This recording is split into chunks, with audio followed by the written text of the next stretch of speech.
Hey guys, Lisa right here, your favorite online business coach who is here to help you create an online business that's easy, fun, and profitable through sharing actual strategies that are no BS, no fluff, just something you can take away and implement inside every video.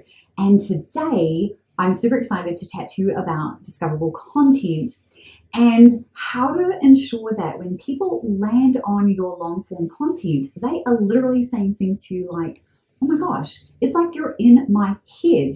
So how do we go about doing that? Well, first things first, we want to define what discoverable content is. So just so we know I'm not writing on the wall, this is a magnetic whiteboard thingy. So I just have to make sure that I don't write on the wall because #not fun to try and get that off this wall.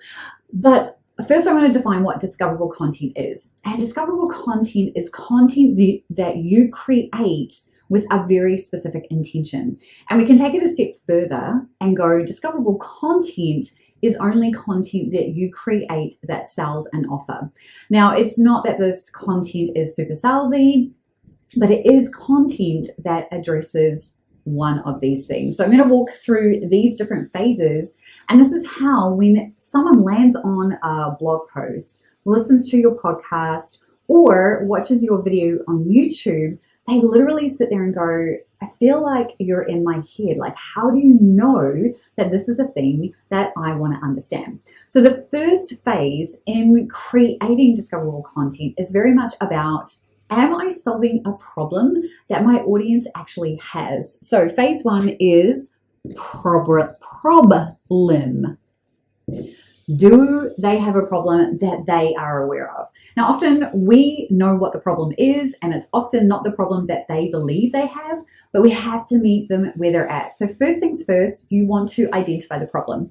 Then in phase two, we want to match that problem up with an offer. So then we're going, what's the offer that helps them solve this problem? And then in phase three, we are then creating micro content from that long form content. So then we're going micro,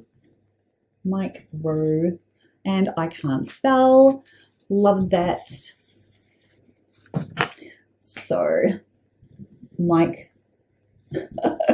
micro content is the next step. So let me talk you through what this is. So at phase one, when we're talking about a problem, first we kind of need to do phase one and phase two together, right? We need them to be together. So it starts with the offer first, right? We need to have our offer suite. So we need to be clear about what that is. But you start with an offer, then you go, okay, what's the problem that this offer solves? Now, you might solve multiple problems with an offer, and that's totally fine. It means that you're going to have a few pieces of discoverable content for your offer. That's totally fine.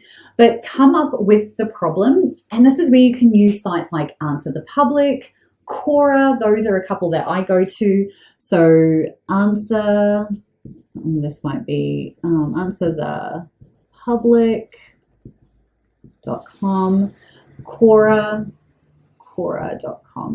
Those are my two go-to when I'm looking to make sure that the problem that I'm actually addressing with this offer is actually what people are talking about, because we may think that we have got a clear picture on what this looks like, but I can almost guarantee that when you go to either of these two sites, that you're going to discover something else, especially Quora.com. So once we confirm that, okay, the offer that we've created is solving a problem that someone actually wants, then we use that problem as our starter prompt for creating that actual content. So once we know that, then we're going to create content. And this is where it could be like a how-to, it could be inspirational, it could be a case study, whatever you want to do that points back to this offer, right? That's the whole point of this process, is that it's going to come back to your offer. You're going to optimize it. But how do you get people to say, I feel like you're in my head? Well, that starts here by making sure that you're addressing the problem that they are asking about, not what you believe is the problem. So we do these kind of in tandem so that we make sure that every blog, podcast, YouTube video that we put out there is solving their actual problem. And then we make sure that at the end of that content, we have a call to action, right? CTA is what that looks like. CTA, your offer.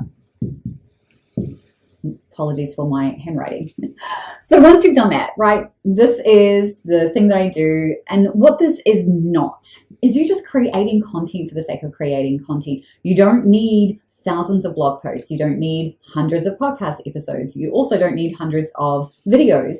What you do need is a carefully curated a number of posts, podcasts, videos that do these two things. That's all that you need to do. Now, there's some other pieces in here, right? You definitely want to also consider a little bit of search engine optimization. But again, don't need to go too deep into that if you've done a good job here, right? That you've actually searched, you've got an understanding of what people are saying. And then you can use any of, especially on answerthepublic.com, you can use any of the search terms there as your title. And then the final phase is simply to take this content, right, your long form content, and create micro content. And that could be social media posts, that could be short form video, basically repurposing. So that is what we're doing here, is repurposing to other outlets. I'm not a huge fan of being on social media, but I do use social media, and this is how I do it. I repurpose content. So everything that you see that's in my world, so from this YouTube video that you're watching right now, if you were to go onto my blog, because I have a blog as well, you would also discover additional content that supports what I'm doing here. And that's the thing. You want to start with one long form platform, then branch out through your micro content and repurpose, right? It becomes infinitely easier to do that. And that's just so that you are being visible in multiple places, but it's not about you having to be on social media all the time, right? Going into people's DMs, like doing all the things, like trying to make TikToks, trying to do a whole bunch of reels and using, music that's trending. You don't need to do any of that unless you are excited to do that. But you don't need to do any of that if you have done discoverable content. Now, if you want more details about the Discoverable Content System, it is inside my Digital Income Accelerator membership, which is for multi-passionate creative entrepreneurs who are looking to create their money-making marketing plan. Now, this money-making marketing plan is 100% based on your unique gifts, strengths, and talents, and is designed to get you up and running in the next 90 days with a 5K per month plan in place. So if you are interested about that at all, comment down here and I will get you more details about it. Or you may find a link somewhere depending on where you're viewing this video. But thank you so much for being here. I hope that this gives you a bit of an idea of what you can do when it comes to your discoverable content.